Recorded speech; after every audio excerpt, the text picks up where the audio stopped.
యాకోబు ఏడుస్తున్నాడు. ఇక్కడ ఏడుస్తుంది పురుషుడా స్త్రీనా? ఇప్పుడు పురుషుడు ఏడుస్తా ఉంటే లోకంలో ఒక సామెత ఉంది, ఏడ్చే మగోడిని నమ్మొద్దు అని లోకంలో ప్రజలు అంటా ఉంటే నా దేవుడేమంటాడో తెలుసా? నా సన్నిధిలో ఏడ్చే మగాడు మగసిరి కలిగిన వాడు అని వాక్యం సెలవిస్తా ఉంది.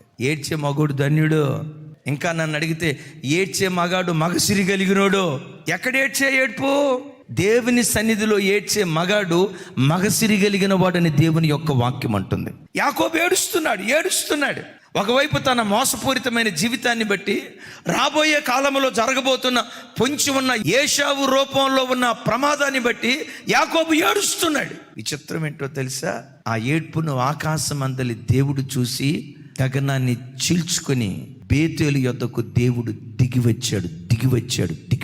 నేనంట, పరలోకంలో ఉన్న దేవుణ్ణి భూలోకానికి దించేదేదో తెలుసా? నీ కన్నీటి ప్రార్థనే.